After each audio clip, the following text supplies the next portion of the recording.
All right, so this is a great question to talk about some test taking strategies. So this one gives us a graph. It tells us that the function is ln of x. So this one here is ln of x. And it says which of the following, and they're all summations with limits as n goes to infinity, right, is equivalent or gives us the area of the shaded region. All right, so again, when I'm stuck on a problem, because this is a tough one for a lot of people, I want to think what answer choices can I eliminate. All right, so there's a couple things that I would definitely want you to remember when you see this one. And the first one is that area is always going to be height times width.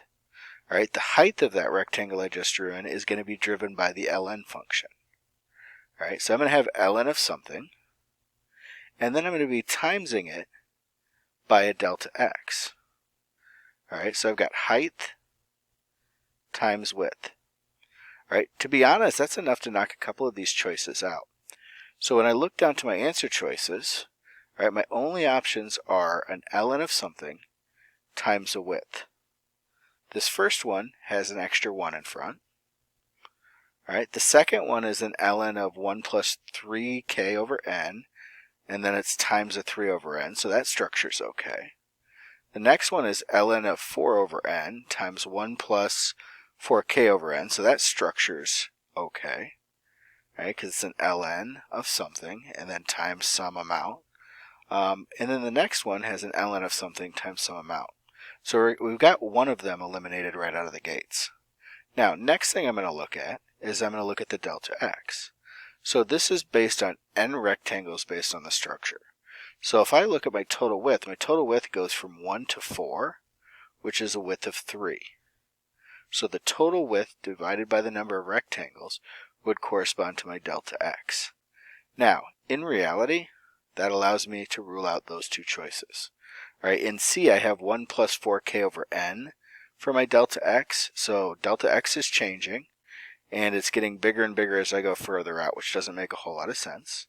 And then in D, the delta x is 4 over n, which again doesn't match up with our 3 over n that we anticipated. All right, so right there, worst case scenario, if we're stuck on it, we've got B by process of elimination. Now, if we want to go a little further and look at this, all right, let's talk about why the other pieces of that are correct. So we said the structure was ln of something times delta x, which we already established was 3 over n. And we've got sum from k equals 1 to n, and the limit out in front is n goes to infinity.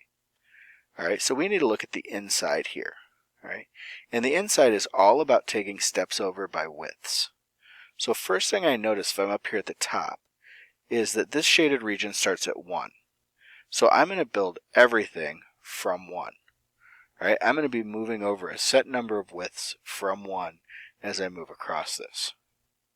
All right, so if I look at these in structure, if I plug 1 in for k, all right, in B, I get 1 plus 3 over n. All right, so I move to the right 1 width, and it's times 3 over n. All right, so times the width.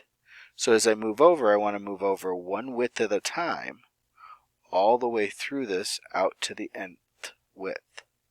So I'm going to get a width, which is 3 over n, and I'm going to be timesing that by our counter. Because if I plug 1 in, I move over 1 width. If I plug n in, I move over n widths, which would take me all the way to 4. All right, because the n and the n here, let me highlight those. The n here and the n here, if I go all the way out to n, cancel, and I get 4, which is our right-hand bound. All right, so this is the structure that we'd have, so that kind of reconfirms that this is the correct choice for us.